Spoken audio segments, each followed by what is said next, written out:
Hello students,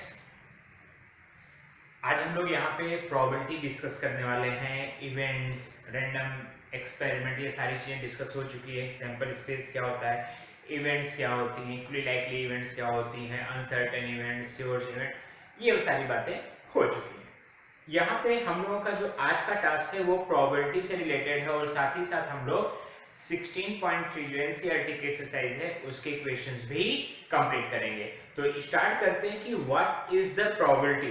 probability chapter की दो exercise complete हो चुकी है, लेकिन that was based on the simple events and sample space. Now we are focusing on the probability कि probability क्या है। ठीक है, तो जैसा आप लोगों ने 9th और 10th में भी पढ़ा हुआ है,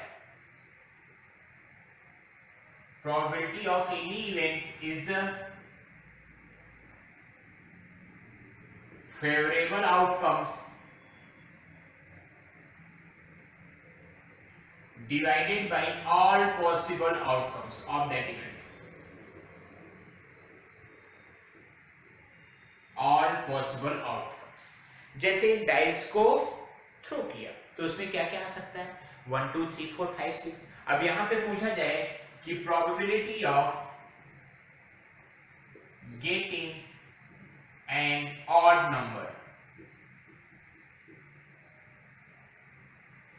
ठीक है, तो ऊपर कितने एलिमेंट्स आ सकते हैं, ऑड नंबर मींस 1 3 5, और टोटल कितने आ सकते हैं अगर आपको लिखना है तो number of element is 1 3 5 divided by 1 2 3 4 5 6, that is 3 elements divided by 6 element, so probability will be nothing but simple 1 by 2। so ये एक बेसिक है कि व्हाट इज द प्रोबेबिलिटी। तो प्रोबेबिलिटी किसी भी इवेंट की होगी, ठीक है। अगर इसके पहले के लेसन्स नहीं देखे हैं तो ऊपर देख सकते हैं आप लोग, आई बटन में इसके लिंक्स भी दिए हुए हैं, वहां पे जाके आप प्रीवियस चैप्टर्स के पूरे रिवाइज कर दीजिए, ठीक है। तो गेटिंग एन ऑड नंबर की प्रोबेबिलिटी निकालना है, तो ऑड नंबर कौन कौन से हो सकते हैं और डाइस को थ्रो किया तो टोटल कौन कौन से नंबर आ सकते हैं, उन दोनों को डिवाइड करेंगे, उनका रेशियो लेंगे, तो जो प्रोबेबिलिटी निकल के आएगी, जो नंबर निकल के आएंगे, that is the probability of that particular event. Probability के लिए कोई भी इवेंट की प्रोबेबिलिटी है वो 1 से छोटी होगी और 0 से बड़ी होगी। Second, sum of all the probabilities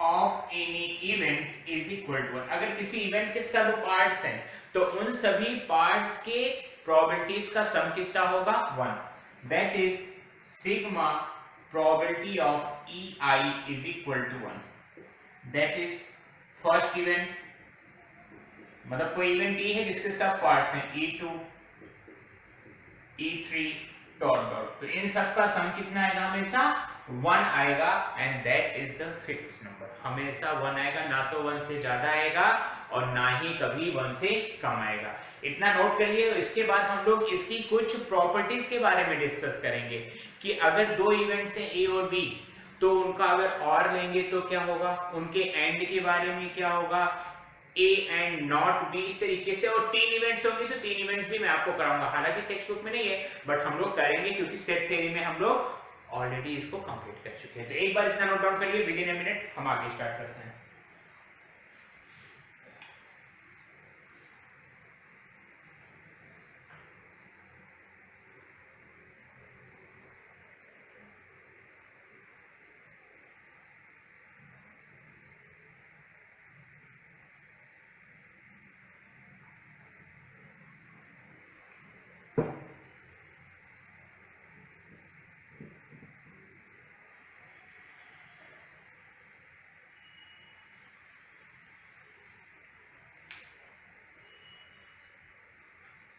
okay,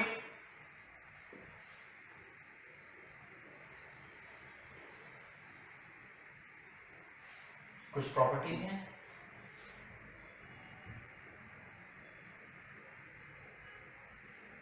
for 2 events A and B, probability of A union B is equal to probability of A plus probability of B minus probability of A intersection B. ये सारी चीजें हम लोगों ने कहा की याद आ रहा है? यस, सेट थ्योरी में पी की जगह यहाँ पे एन होता था, नंबर ऑफ एलिमेंट, क्योंकि प्रोबेबिलिटी में क्या होता है, number of favourable upon total, तो अपॉन में सब में सेम चीज आएगी, ठीक है। और अगर इंटरसेक्शन निकालना है तो यूनियन को उधर कर दो, P of A plus P of B minus P of A union B, ठीक है। तो ये दो इस तरीके से होता है, A यूनियन B और A इंटरसेक्शन B के बारे में। अब यहां पे डिमॉर्गन्स लॉ भी आएगा,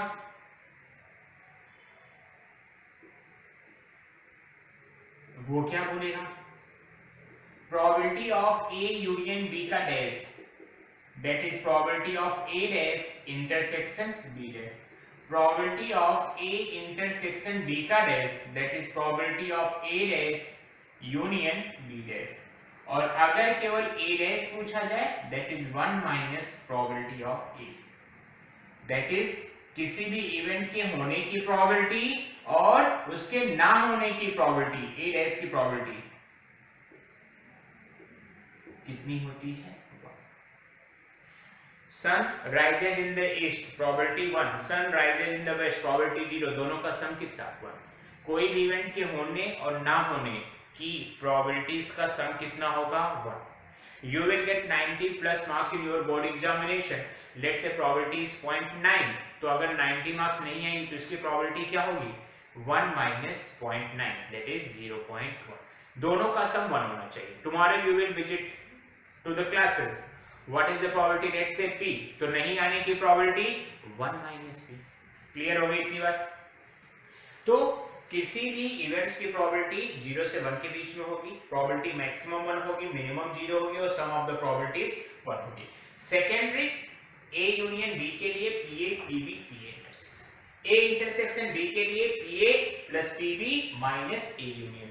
अगर A यूनियन B निकालना है तो यहाँ पे इंटरसेक्शन करेंगे, अगर इंटरसेक्शन निकालना है तो यहाँ पे यूनियन को माइनस करेंगे। ये बात क्लियर हो गई, अच्छी बात है। अब यहीं पे बात आएगी probability of only A, so that is probability of A minus probability of A intersection B, probability of only B, that is the very important for JEE purpose, probability of B minus probability of A intersection B, probability of only one event is probability of A plus probability of B minus 2 times probability of A intersection B, probability of at least one is probability of A plus probability of B minus probability of A intersection B, that is A union B। Getting, जहां से शुरू किए वहीं पे आके हम लोग यहाँ पे फिनिश कर रहे हैं। तो याद करना बहुत आसान है, जब हमें केवल एक ही प्रोबेबिलिटी पूछे तो यहाँ राइट हैंड साइड में उन लोगों को लो जिसके पास ये है, this and this, that's it, B को ओमिट कर दो। अगर हमें पूछे प्रोबेबिलिटी ऑफ ओनली बी तो बी को लेंगे, जहां जहां बी है उसको लेंगे, ए ओमिट हो जाएगा, ठीक है। So this is the very important for the two events A and B. इसी तरीके से 3 इवेंट्स की बात आएगी ए बी सी, और वहां पे चीज और इंपॉर्टेंट हो जाएगा। क्लियर है, इतना रख क्लियर है, यस और नो, ओके, नोट डाउन हो गया।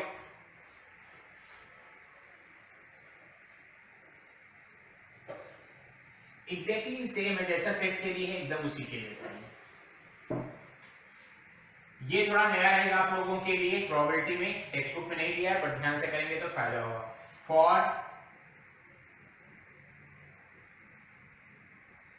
3 events A, B and C, probability of A union B union C is equal to probability of A, probability of B, probability of C, A intersection B, A intersection C, B intersection C plus A intersection B intersection C. This is the biggest formula of the set theory and the probability. ठीक है, और इससे हमें पता चलता है कि अगर बोला जाए कि probability of all the three elements, that A B C तीनों को ऐड करेंगे और सबट्रैक्ट करेंगे किसको, ए बी बी सी सी ए, फिर ऐड करेंगे किसको, ए बी सी को। अगर A intersection B intersection C पूछे तो यही सेम कंसेप्ट यहां पे लग जाएगा। A intersection B intersection C पूछेंगे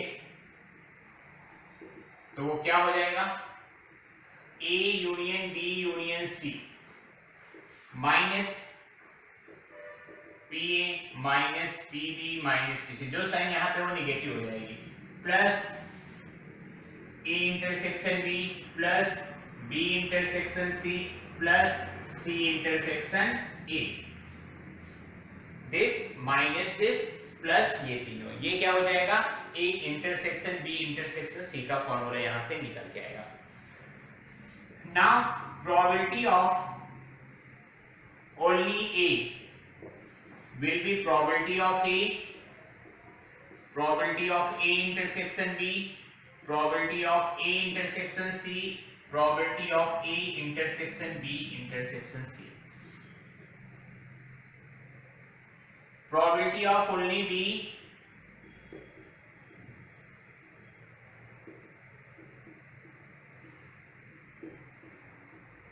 जो ट्रिक मैंने बताई थी वही ट्रिक अप्लाई करनी है कि जब ए वाला निकालना है तो यहाँ पे जिस जिसके पास है उसको उठा लेता, दिस बी चाहिए तो P B A intersection B B intersection C A intersection B intersection C, order of कोई भी हो। प्रोबेबिलिटी ऑफ अगर ओनली सी चाहिए देखिएगा तो सी ढूंढेंगे तो P C minus A intersection C minus B intersection C plus A intersection B intersection C. Clear होगी बात। अगर पूछा जाए कि प्रोबेबिलिटी ऑफ ओनली वन तो मैं ट्रिक क्या मेथड भी बता सकता हूं, that is probability of only A. Probability of, जिन लोगों ने सेट थ्योरी नहीं पढ़ा है वो भी इसको देख के सेट थ्योरी की इक्वेशन कर सकते हैं। बस p की जगह n लगा दो, p की जगह n लगा लो तो सेट थ्योरी के सारे फॉर्मूले आपको हो जाएंगे। मेरा फर्स्ट लेक्चर सेट थ्योरी का था, याद आ रहा होगा। तो इन तीनों को ऐड करेंगे तो क्या मिलेगा, P A plus P B plus P C, A intersection B दो बार, बी इंटरसेक्शन सी दो बार, ए इंटरसेक्शन सी दो बार, that is 2 times A intersection B B intersection C C intersection A, A intersection B intersection C A intersection B intersection C A intersection B intersection, कितनी बार है, 3 बार। So 3 times A intersection B intersection C will be our answer. तो जब भी पूछा जाए कि प्रोबेबिलिटी ऑफ एनी वन मतलब ओनली वन, कोई एक इवेंट हो, जैसे probability that you will pass only in one subject either physics और केमिस्ट्री और मैथ्स, अगर आप आपको किसी एक सब्जेक्ट में पास होना है तो उसकी प्रोबेबिलिटी क्या होगी, फिजिक्स में पास होने की प्रोबेबिलिटी प्लस केमिस्ट्री में पास होने की प्रोबेबिलिटी प्लस मैथ्स में पास होने की probability, minus 2 times physics chemistry में पास हो प्लस केमिस्ट्री मैथ्स में पास हो प्लस मैथ्स फिजिक्स में पास हो प्लस 3 टाइम्स अगर आप तीनों में पास हो रहे तो उसकी जो प्रोबेबिलिटी, ये सारी चीजें क्वेश्चंस में दी रहेंगी और हमें कोई एक ये निकालना है। क्लियर होगी बात यहाँ पे। और अगर ओनली वन की जगह बोल दें यहाँ पे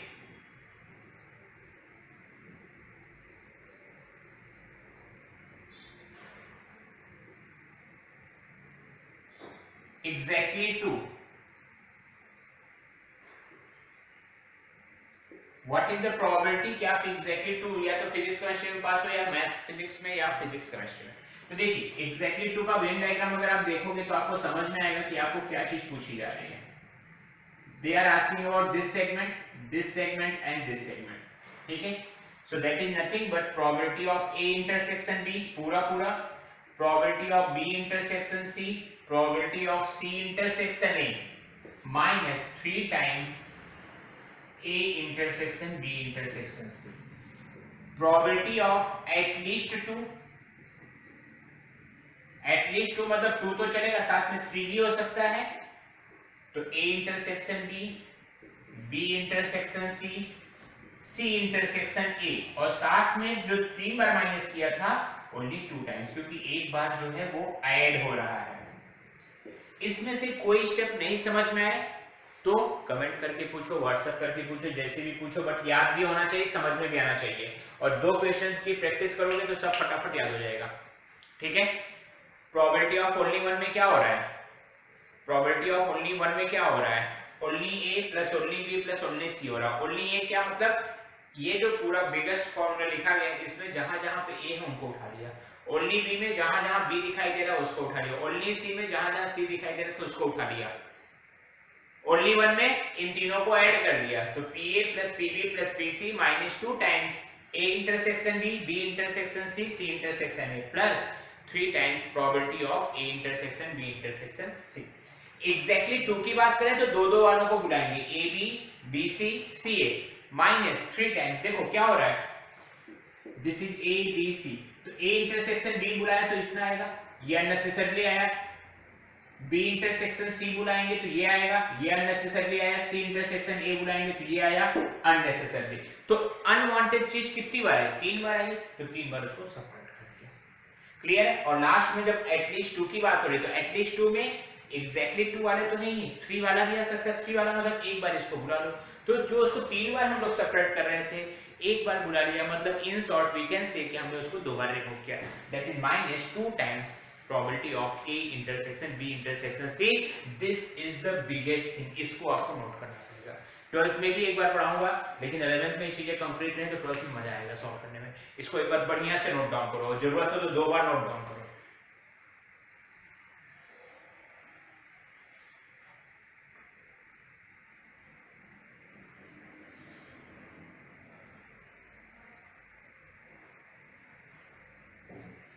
हो गया? बोलो बच्चा।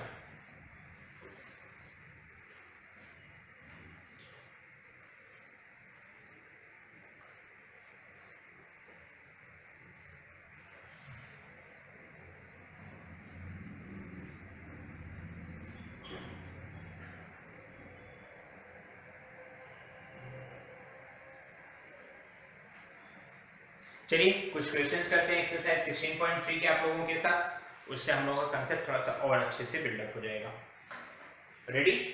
ओके, स्क्रीनशॉट ले लीजिए, नोट डाउन कर लीजिए, दोबारा वीडियो देख लीजिए, सेव कर लीजिए।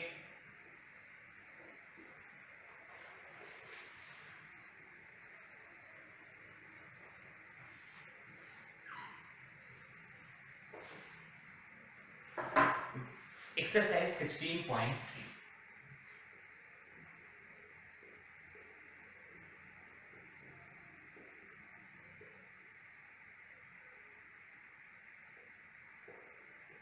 Okay, let's see what is the question number 1 is all about. क्या बोल रहा है question number?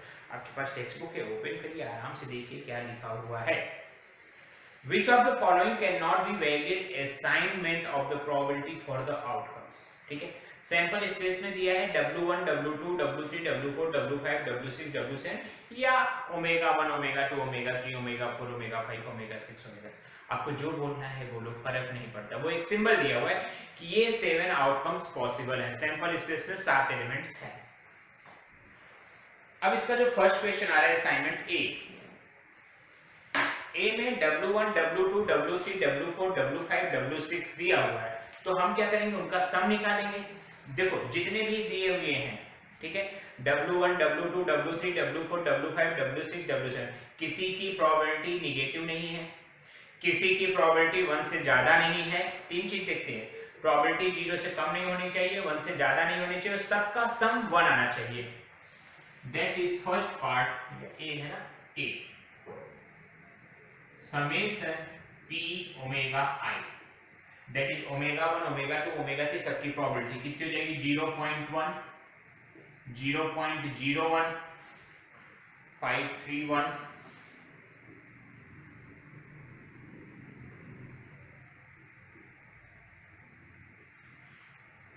0.2 0.6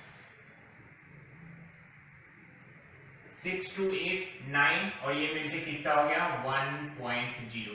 so yes, this is the valid, this is valid assignment, कि सबका सम 1 आ रहा है और कोई भी ऐसा नहीं है जो नेगेटिव हो या 1 से एक्सीड कर रहा हो। बी के पास चलते हैं।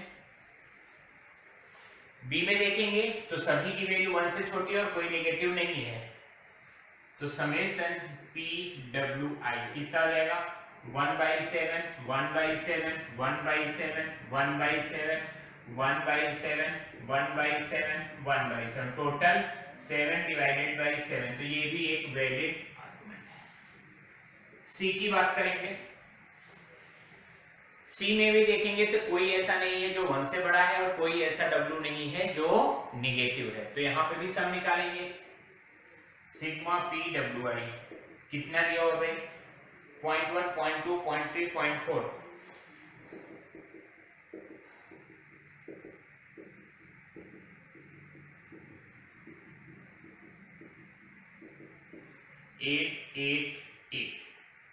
this is 2.8, that is sigma pwi is greater than 1, which is not possible। तो ये वैलिड असाइनमेंट नहीं है, ये गलत है, इनकी प्रोबेबिलिटी ये नहीं हो सकती है। डी के पास चलेंगे तो डी में गलती है, probability of W1 is -0.1 and probability of 2 3 4 5 -0.2 and negative probabilities are not allowed, which is not possible। Directly लिख सकते हैं, negative probabilities are not possible, negative probability is not possible। ई की बात करेंगे तो यहाँ पे क्या कोई एलिमेंट ऐसा है जिसकी प्रोबेबिलिटी नेगेटिव है? नहीं। क्या ऐसा कोई एलिमेंट है जिसकी प्रोबेबिलिटी 1 से बड़ी है? Yes. Probability of omega 7 is 15/14, that is greater than 1, so this is not a valid assignment for probability। Probability के लिए असाइनमेंट सही नहीं है, क्योंकि किसी भी प्रोबेबिलिटी का वैल्यू 1 से ज्यादा नहीं हो सकता है, 0 से कम नहीं हो सकता है और सभी का सम 1 से ज्यादा नहीं हो सकता। तो देख सकते हैं कि इसमें टोटल 5 क्वेश्चंस थे, तो फर्स्ट एंड सेकंड जो है वो वैलिड आए, थर्ड क्यों नहीं आया? क्योंकि सम 1 से ज्यादा है, फोर्थ क्यों नहीं आया? क्योंकि प्रोबेबिलिटी जो है वो नेगेटिव आ रही थी, फिफ्थ क्यों नहीं आया? प्रोबेबिलिटी जो है 1 से ज्यादा जा रही थी। क्लियर हो गई बात इतनी? अब चलते हैं हम लोग क्वेश्चन नंबर 2 के पास, देखते हैं क्या बात हो रही है। एक कॉइन इज टॉस्ड ट्वाइस, एक कॉइन है उसको 2 बार टॉस किया गया, तो सैंपल स्पेस अगर हम लिखना चाहें तो लिख सकते हैं, क्या हो सकता है? HH HT TH and TT, ये हमारा सैंपल स्पेस हो जाएगा। What is the probability of at least 1/10? Probability of at least 1/10, तो फेवर में कौन से लोग होंगे? HT TH TT, 1 चाहिए, 1 से ज्यादा भी चलेगा, और टोटल में चारों लोग आएंगे HH HT TH and TT। तो ऊपर कितने? 3, नीचे कितने? 4, तो 3/4 इज आवर प्रोबेबिलिटी, मतलब 4 आउटपुट में से 3 आउटपुट हमारे फेवर में, तो प्रोबेबिलिटी कितनी हो गई? 3/4। That is the question number first and second. इतना आप लोग नोट डाउन करिए, फिर हम लोग मूव करेंगे क्वेश्चन नंबर 3 ऑनवर्ड्स में। 2 मिनट का टाइम लीजिए, जल्दी से फटाक से नोट करिए।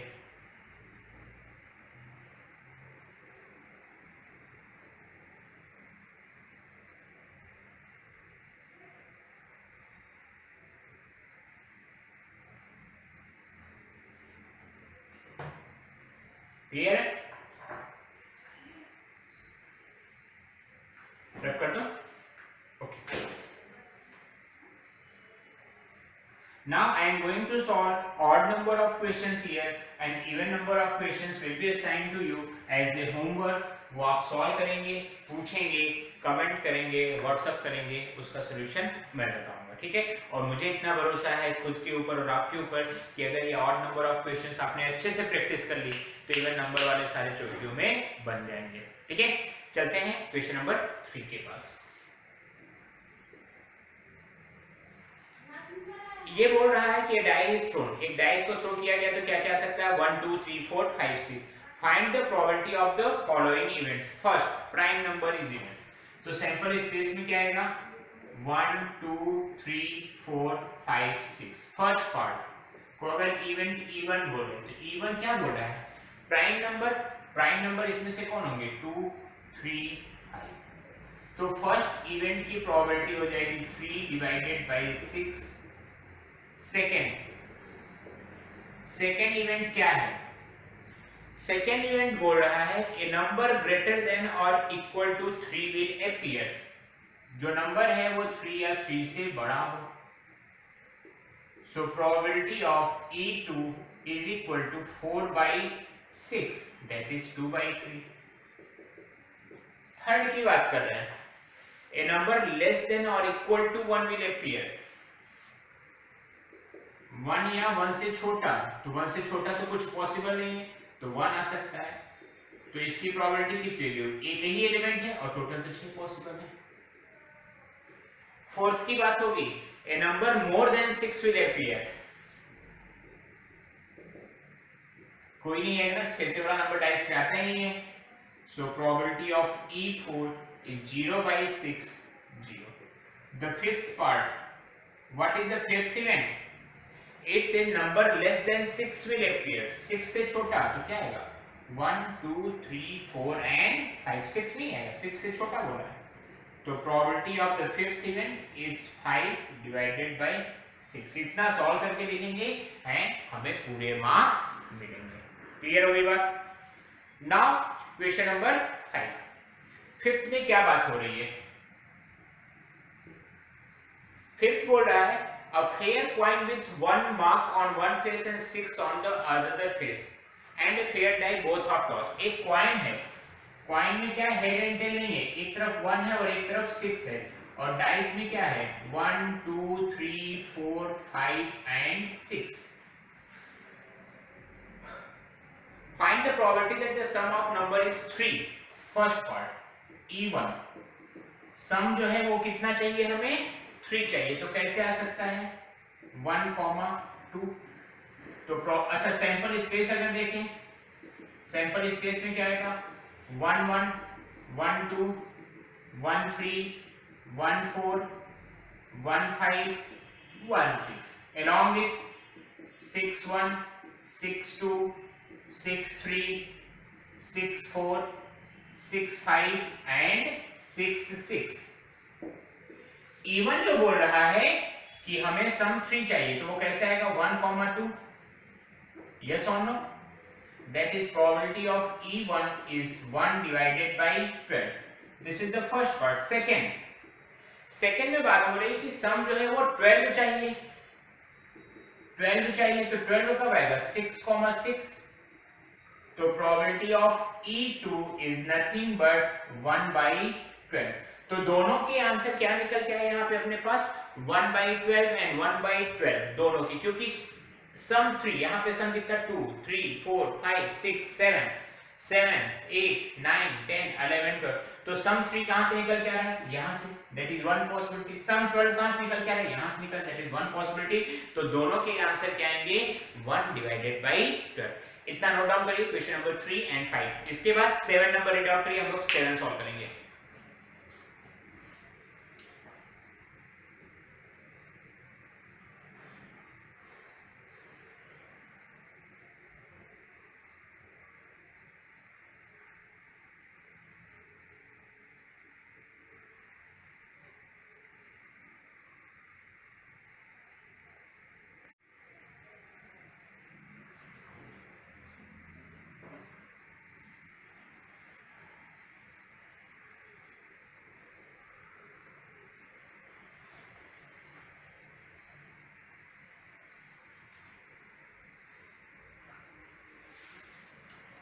A fair coin is tossed 4 times। एक कॉइन को 4 बार टॉस किया गया। And a person win ₹1 for each head। जितनी बार हेड आएगा वो 1 रुपए जीतेगा। And loses 1.50 for each tail that turns up। From the sample space calculate how many different amount of money you can have after 4 tosses and find the probability of having each of these amount. देखते हैं question number 7 sample space में थोड़ा सा vertical लिख रहा हूं H H H H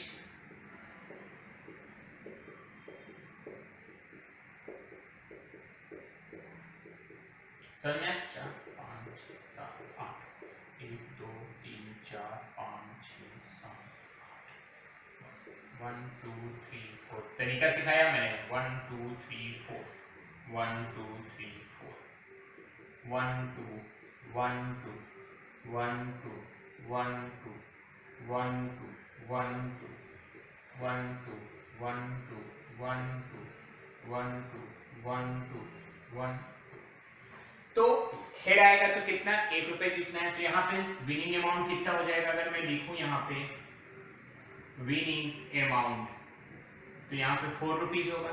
यहाँ पे 3 रुपए जीतेगा और 1 रुपए हार जाएगा, कितना हो जाएगा 2.5। और देखो यहाँ पे भी 3 रुपए जीतेगा और 1.5 रुपए हार जाएगा, दैट इज 1.5। यहाँ पे 2 रुपए जीता और 3 रुपए हारा, -1। समझ में आया? एक हेड की वैल्यू 1 रुपीज और एक टेल की वैल्यू -1.5 है। यहाँ पे अगेन 1.5, यहाँ पे अगेन -1, यहाँ पे 1 रुपए जीता और 4.5 लॉस हुआ तो ओवरऑल -3.5। यहाँ पे 3 हेड तो ये फिर से क्या हो जाएगा 1.5। 2 हेड 2 टेल सिमिलर -1, 3 टेल आया -3.5। 2 हेड 2 टेल -1, 3 टेल आ गया, 3 टेल आया तो -3.5, -3.5, चारों टेल आ गया तो -6.0। तो ये डिफरेंट अमाउंट्स क्या क्या पूछा गया यहाँ पे। From this calculate how many different amount, number different amounts कौन कौन सी आई हैं। 4 आया है, 1.5, -1, -3.5 और -6। तो टोटल कितने डिफरेंट अमाउंट्स आए हैं अपने पास 5 डिफरेंट अमाउंट्स आए हुए हैं। देख सकते हैं आप लोग पूरा ऊपर से नीचे तक। और इसकी प्रोबेबिलिटी अगर पूछा जाए तो 4 आने की प्रोबेबिलिटी 1/60। 1.5 कितनी बार आया है देखोगे तो 4 टाइम्स आया हुआ है। -1 कितनी बार है 6, 1 2 3 4 5 6 टाइम्स। -3.5 कितनी बार आया है 4 टाइम्स। और -6 आने की प्रोबेबिलिटी कितनी है 1/16। 16 तो समझ में आ रहा है ना, 1 2 3 4 5 6, यहाँ से 16 आया। 4 कितनी बार है 1 टाइम्स। 1.5 1 2 3 4, -1 1 2 3 4 5 6, -3.5 1 2 3 4। इस तरीके से कैलकुलेट करके हम बता सकते हैं कब हमारे पास 4 रुपए की विनिंग केस रहेगा, कब 1.5 का विनिंग केस रहेगा, कब losing of -1, losing of 3.5, losing of 6 रुपए। Clear? Now question number 9 is there. क्या बात हो रही भाई 9 में? If 2/11 is the probability of an event, what is the probability of the event not A? Probability of A is 2/11. Probability of not A is 1 minus probability of A. 1 minus 2/11, that is 9/11. ठीक है, ये वही बात हुई कि किसी भी event के होने और ना होने की प्रोबेबिलिटीज का सम 1 होता है, तो नहीं होगा, that is 1 minus probability of A. So total answer is 9/11। This is the perfect answer, question number 9। अब चलते हैं क्वेश्चन नंबर 11 के पास और उसको सॉल्व करने की कोशिश करते हैं। तब तक आप लोग इसको नोट डाउन करिए, ठीक है। यहां तक अगर किसी को कोई डाउट, प्रॉब्लम, समस्या, तकलीफ, परेशानी हो कमेंट करिए, रिप्लाई मिलेगा आपको किसी भी वीडियो क्लास में। कोई और चैप्टर भी आप चाहिए तो वो भी आप कमेंट करिए, आपको उस वीडियो उस चैप्टर्स की भी लिंक आपको प्रोवाइड कर दी जाएगी। Done? Okay. Now question number 11 देखिए, पढ़िए, समझिए और फिर समझाइए।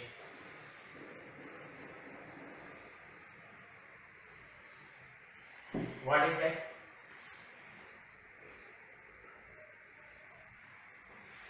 In a lottery, a person choose 6 different natural number at random from 1 to 20. 1 से 20 के बीच में कोई भी randomly उसने 6 नेचुरल नंबर्स पिक किया, कोई भी लाइन से ऐसा जरूरी नहीं. If these 6 number match with the 6 number already fixed in the lottery, lottery में पहले से कोई 6 नंबर लिखा हुआ है, अगर मेरे 6 नंबर उनके 6 नंबर से मैच कर जाएंगे तो हमें क्या मिलेगा, पुरस्कार मिलेगा. He wins the prize. ठीक है. What is the probability of winning the prize in the game? ठीक है. तो सैंपल स्पेस में क्या है, 1 2 3 4 डॉट डॉट 20. ठीक है. अब इसमें से कोई 6 लोगों को सेट कर दिया गया as a lottery. That is picking of any 6 number will be nothing but 20c6. तो probability of winning prize, हम कितने तरीके से 6 नंबर ले सकते थे, 20 में से कोई भी 6, 26 कॉम्बिनेशन की बात है, 20 में से कोई 6 कार्ड्स हम ले सकते थे. और हम विन कब करेंगे, विन होने की तो केवल एक ही कंडीशन है, कौन सी, जब हमारे 6 के 6 कोड उनके 6 के 6 कोड से मैच हो जाए. That is the only possibility, that is 1. एक ही तरीका है, yes or no? So 1 divided by 26 is the answer of this question. इसको सॉल्व करने की जरूरत नहीं है, अगर सॉल्व करना चाहें तो आप कर सकते हैं कैलकुलेशन, कोई दिक्कत नहीं. नेक्स्ट आता है question number 13. Fill in the blanks in the following table. Wow, first part देखते हैं. अच्छा है, पीए दिया है, पीबी दिया है, PA union B. What is the value of PA, 1/3, PB 1/5, PA intersection B is given as 1/15. So probability of A union B is equal to probability of A minus probability of A intersection B. 1/3 plus 1/5 minus 1/15. 50. 5 plus 3 minus 1. How much? 7 divided by 15 is our answer. Second की अगर बात करें तो second में पीए कितना दिया है, 0.35.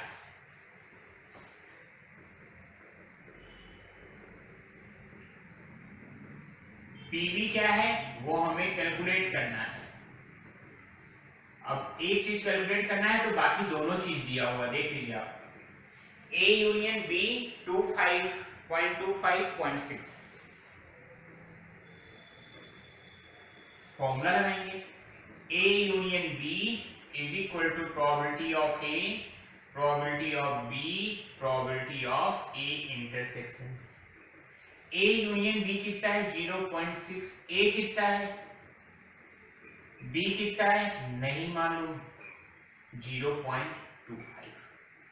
0.6 0.10 plus PB. तो PB कितना आ गया, 0.6 माइनस 0.1 दैट इज 0.5.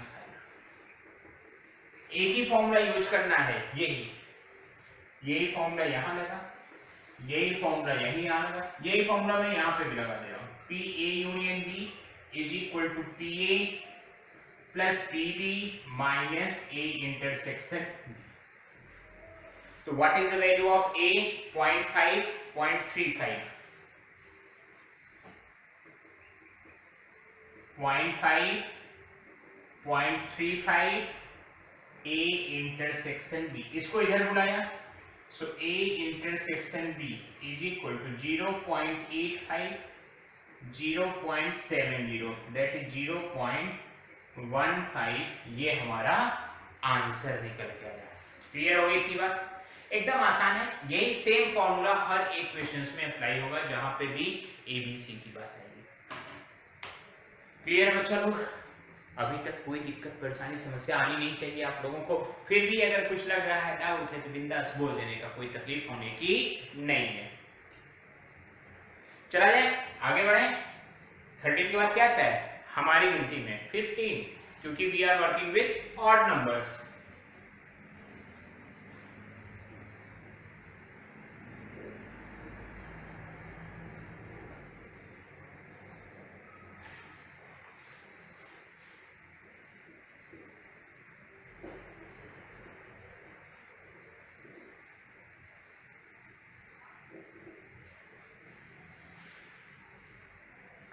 फिफ्टींथ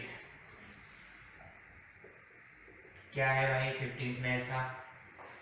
ए की प्रोबेबिलिटी ऑफ नॉट ई और not F, probability of not E that is E dash और F dash is given as 0.25। State whether E and F are mutually exclusive और not. देखते हैं, we know that E intersection F dash is equal to probability of E dash union F dash, that is इसको क्या बोलेंगे 1 minus probability of E intersection है और ये तो दिया है 0.25। E intersection F की वैल्यू कितनी आई 0.25 minus 1, probability of E intersection F is 0.75. Since probability of E intersection F is not equal to 0, hence E and F are not mutually exclusive events. E और F क्या है? Mutually exclusive नहीं है। मैं पहुंच गया था क्वेश्चन नंबर 16 में, कोई बात नहीं, किया है तो कोई गलत तो काम नहीं किया है, ठीक है। आपको 15 चाहिए तो मैं 15 में बता देता हूँ, कोई दिक्कत नहीं है। E और F दो इवेंट दिए हुए हैं, क्वेश्चन नंबर 15 कर लेते हैं। ज्यादा कर दो वो चलेगा, कमी नहीं करनी चाहिए। Probability of E 1/4, probability of F 1/2, probability of E and मतलब intersection is 1/8, so probability of E union F क्या होता है formula? probability of E, probability of F and 1/8, LCM 8, 2 plus 4 minus 1 that is 5 divided by 8 is our answer। इसी में अगर पूछा है not E and not F, that is probability of intersection F dash, that is probability of E union F का dash, that is 1 minus E union F, 1 minus 5/8 that is 3/8। Clear होगी बात? बस ये समझो कि और का मतलब होता है यूनियन और एंड का मतलब होता है इंटरसेक्शन। एंड में एन आता है, वही सिंबल यहाँ पे है, बस इतना याद रखो। तो 15 हो गया, 16 हो गया, चलिए 17 कर देते हैं, और नंबर की अपनी बारी चल रही है। तो 17 बोल रहा है A and B are the two events की ए की प्रोबेबिलिटी कितनी है 0.42, the probability of A is 0.42, probability of B is 0.48। Clear है? A and B is 0.16। Determine not a, पहला जो आया है probability of not A, dash लगाओ या बार लगाओ, that is 1 minus probability of A, 1 minus 0.42, 0.5।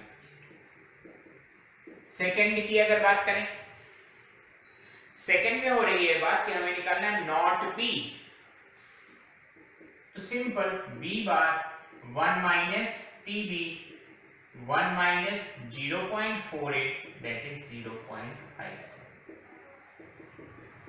Third की बात भी करनी है भाई, A और B, A और B, फॉर्मूला वही पुराना घिसा पिटा याद हो चुका, कुछ नया नहीं है, प्रैक्टिस बस करते जाओ। A 0.42, B 0.48, 0.16 that is 0.90 0.16, 0.74, ये हमारा आंसर आ जाएगा। क्लियर होगी बात यहाँ तक?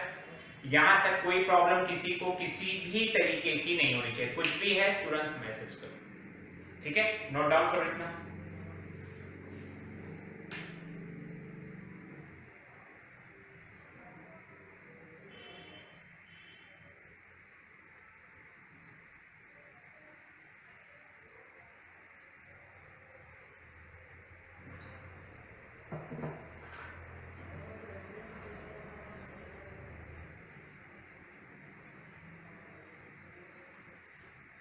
नाउ क्वेश्चन नंबर है 19।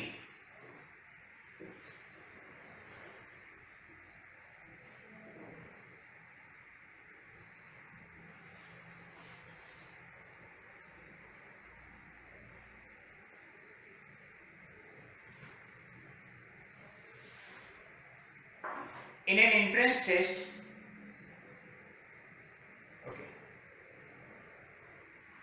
in an entrance test, there is graded on the basis of the two examination.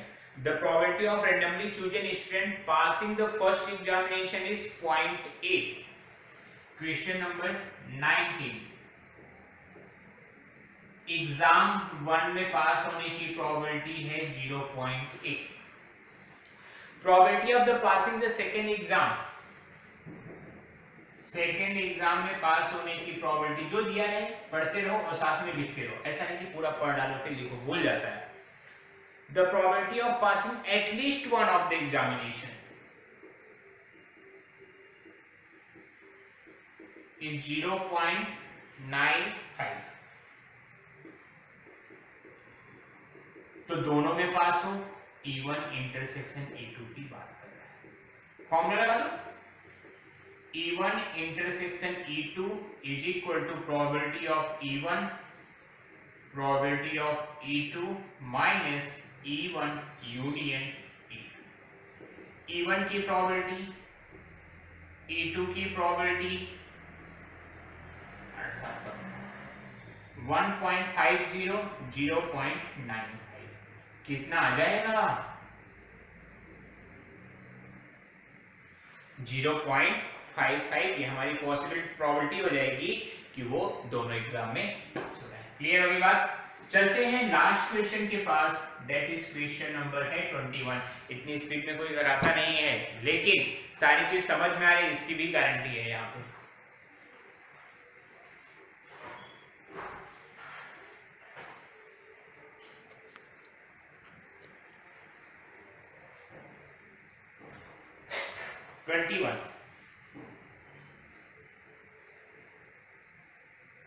In a class of 60 students, 30 opted NCC, ठीक है? Total student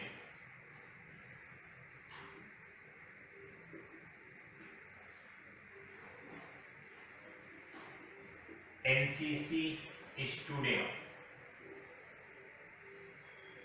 कितने? 30 ना, 30।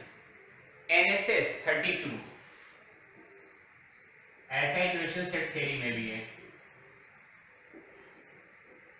32 students opted for NSS, 24 opted both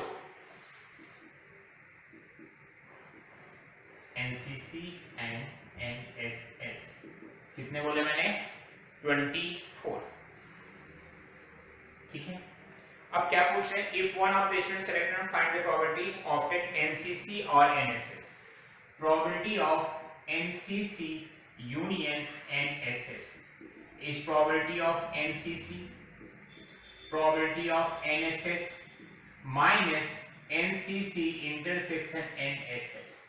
NCC की probability 30/60, NSS की probability 32/60, दोनों की probability 24/60। 30/30/60, 62, 62 में से 20 सेपरेट किया 42, तो 38 divided by 60, that is 19/30 is the probability। Second, the student has opted neither NCC nor SSS,